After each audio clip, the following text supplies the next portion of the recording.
Of all the angels who fell from heaven, one name echoes with a weight of infamy that even Satan cannot claim: Samyaza. According to ancient texts, this angel didn't simply rebel against God. He orchestrated a betrayal so catastrophic, it almost brought humanity to extinction. His legacy gave birth to monsters, to forbidden knowledge, and even, if the old books are true, to the demons that still plague the world today. Long before the Great Flood and before the rise of ancient civilizations, there were angels sent by God to observe and watch over the earth. These were the Watchers, divine beings assigned to guide humanity. But among them was a leader named Samyaza, and instead of merely watching, he was consumed by temptation. He looked upon the daughters of men and desired them. Yet he feared committing such a sin alone, so he devised a plan that would drag 200 angels into the same abyss of guilt.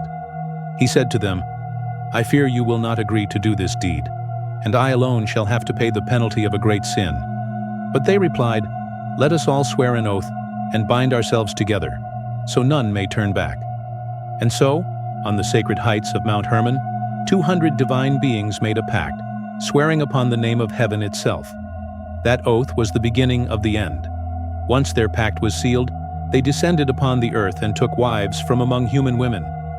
From these unholy unions were born the Nephilim, giants whose size and strength dwarfed all of mankind. These were not mere tall men. The Book of Enoch claims they reached heights of 300 cubits, nearly 450 feet. Their hunger was insatiable. They consumed all the resources of men, and when that was not enough, they turned on humanity itself. They devoured flesh, drank blood, and even turned their violence upon the animals of the earth, sinning against birds, beasts, reptiles, and fish. Their reign of terror began in the days of the patriarch Jared, the great-grandfather of Noah. It was not just their physical violence that polluted the earth, but the spiritual corruption they spread. Samyaza and his fellow Watchers taught mankind secrets never meant for human minds. They introduced forbidden knowledge, things that would separate mankind from the Creator forever. Azazel, one of Samyaza's closest allies, taught men to forge weapons, swords, knives, shields, and armor. He revealed how to extract metals from the earth and shape them into tools of war. He taught the beautifying of the eyelids, the use of precious stones, and the secrets of makeup. These weren't merely cosmetic. They were meant to entice, to manipulate, to dominate. Meanwhile, Samyaza himself taught enchantments and root cuttings, early forms of witchcraft, dark magic rooted in natural elements, but twisted toward dangerous ends. It was through these teachings that humanity learned how to destroy itself. War, vanity, sorcery, all accelerated by knowledge not meant to be shared. And as humanity fell deeper into darkness, so too did the earth itself. Chaos reigned. Violence became a daily reality. The once clear connection between man and God was severed, clouded by the influence of these fallen angels and their monstrous offspring.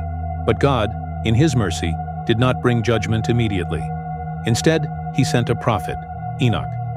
Enoch, the great-grandfather of Noah, was commanded to intercede. He was told to preach repentance not only to men, but to the giants and the Watchers themselves. Samyaza's own hybrid children, two giants named Ohia and Hahia, were given prophetic dreams, visions of their impending doom. In confusion and fear, they gathered the others and sent a messenger, Mahweh, to seek out Enoch. Enoch responded with a revelation. He did not offer comfort, he offered truth. The dreams were warnings, and the warnings were final. God had judged them. There would be no forgiveness. The Watchers and their children had sealed their fate. When the giants heard the interpretation, many responded not with humility, but with defiance. Their pride, inherited from their angelic fathers, blinded them. They would not bow to the will of heaven. They would fight against the divine judgment. But the heavens were not idle. Archangels were dispatched. Raphael was sent to bind Azazel and cast him into a desert abyss, covering his face with sharp stones until the day of judgment. Gabriel was ordered to turn the giants against one another, to incite a civil war so that they might slaughter each other and cleanse the earth of their violence. And then Michael, the mightiest of angels, was given the task of binding Samyaza himself.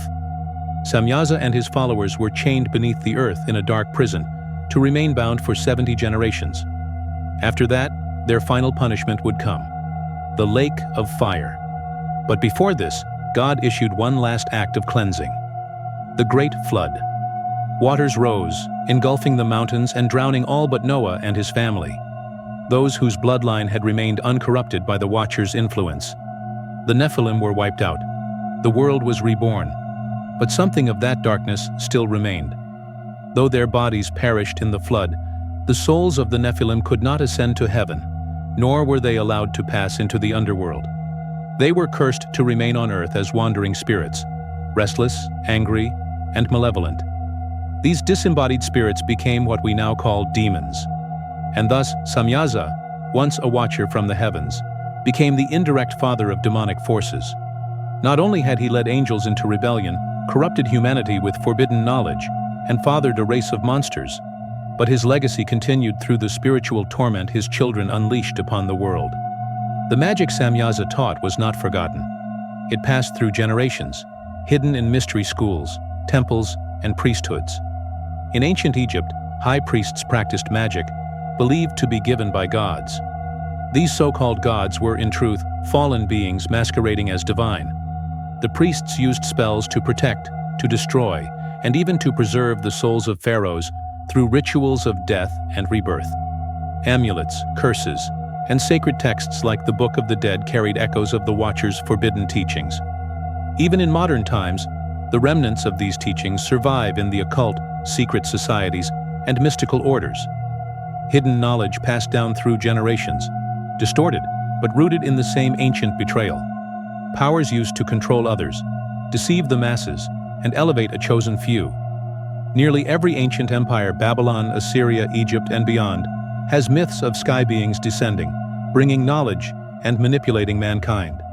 The Anunnaki of Mesopotamian lore mirror the Watchers of Enoch almost perfectly, divine beings who altered humanity and reigned as gods.